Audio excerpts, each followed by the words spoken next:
I am very conscious of the passion and commitment shown by the Honourable Member for St Helens South and Wiston when we were last discussing this bill. She has shown admirable determination. I am pleased to draw her attention to Amendment 8, which the Government was happy to support in the other place. This important amendment provides for provisions about the origin and treatment to be made in relation to the regulation of human medicines. And I would welcome the Government's concessions on this bill and congratulate my colleagues in the other place, particularly the Noble Baronesses Thornton and Wheeler and the Noble Lord Hunt, for their hard work and dedication towards securing these vital amendments. We will support the Lord's amendments where the Government has indicated their support, and where the Government has offered amendments in lieu, we will accept those as a reasonable compromise. So I don't intend to divide the House this evening. I also welcome the opportunity in Amendment 8 for the use of human tissue in medicine to be further regulated and thus prevent the NHS from being compromised by the trade in harvested organs, including those from ethnic minorities and political prisoners in authoritarian states. I know my honourable friend, the member for St Helens South and Wiston, would be very pleased by this inclusion. It's her hard work that made this happen, and I really commend her for it, because she's battled away. She feels very strongly about this, and I think what's come out of it is very positive indeed. And as I say, I commend her greatly for that. Video link, Mari Rimmer. Thank you, Madam Deputy Speaker. In 2018, the imported bodies of political prisoners and human rights abuse victims from China were on display in Birmingham. It was supposed to be a real bodies exhibition to inform the public about biology, yet in reality it was a barbaric travelling circus. The British public unknowingly paid £15 each to view the remains of these poor souls. Since I learned of this horrific display, I have become determined to work on behalf of these human rights abuse victims to end forced tissue and organ harvesting. Our nation and the people who live here must not be complicit in the brutal acts of the Chinese Communist regime. The first step is to put a stop to the importing of tissue and organs of human rights abuse victims.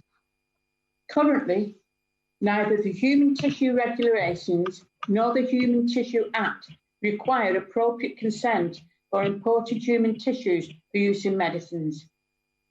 After several attempts to bring forward an amendment to achieve this, both here and in the other place, the Government has finally included a negotiated amendment in the bill, and I welcome that amendment.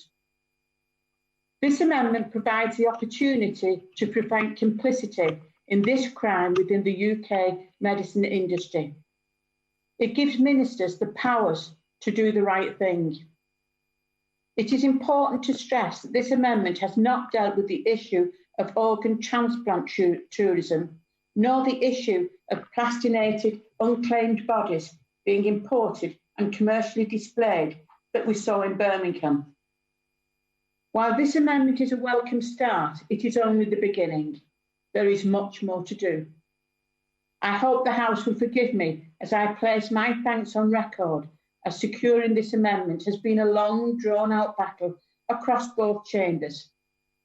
Firstly, I wish to congratulate Lord Hunt of King's Heath for persevering so tenaciously, along with his co-signatories, Lady Finlay, Lady Northover and Lord Ribeiro. I also wish to thank Lord Alton and Lord Collins for their tireless efforts on this issue. Finally, I would like to thank my honourable friend from Nottingham North for his support and advice. One of my predecessors as an MP for my hometown, St Helens, was Sir Hartley Shawcross, the chief British prosecutor at the Nuremberg trials. Just like the Nazis, he prosecuted for, among many reasons, using human beings for medical experiments. I hope and pray that one day those responsible for these despicable, heinous acts will also be prosecuted for their crimes against humanity. But that is what forced organ harvesting is. It is a crime against humanity. Last year, the China Tribunal, led by Sir Geoffrey Nice QC, a former lead prosecutor at The Hague, concluded, forced organ harvesting has been committed for years throughout China on a significant scale, and that Falun Gong practitioners have been one and probably the main source of organ supply, and that in regard to the Uyghurs, the tribunal had evidence of medical testing on a scale that could allow them, amongst other uses, to become an organ bank. This amendment, Madam Deputy Speaker, sends a very clear message that we will not tolerate such appalling acts against humanity, and that we will deliver for the people of China and not for the Communist Party of China. Let this amendment truly mark the beginning of a new relationship with China, a relationship that is not naive. Today, on Holocaust Memorial Day, is the day when the world says never again to genocide. Let this be the start of the government putting those words into practice. I'd like to echo and thank the Honourable Lady for St Helens South and Whiston for her comments and contributions to the debate as well, and I support her wholeheartedly in relation to the forced commercial organ that is happening in China against the Falun Gong, against Christians, against the Uyghur Muslims, and I believe that we do need to address that. And I know that the minister and other ministers have that responsibility as well. So again, very, very worrying, and I do echo the Honourable Lady's comments. As I close, it's perhaps unusual to be pleased that there have been quite so many changes or challenges on a bill, but I think there have been the right changes and the right challenges, and to that end I would like to thank all honourable members who have challenged and who have assisted in those changes. With the leave of the House, I will call the Minister to move Lord's amendments 4 to 10 together. Minister to move motion to agree formally. The question is that this House agrees with the Lords in their amendments 4 to 10. As many as are of that opinion say aye. Aye. If the contrary, no. I think the ayes have it, the ayes have it.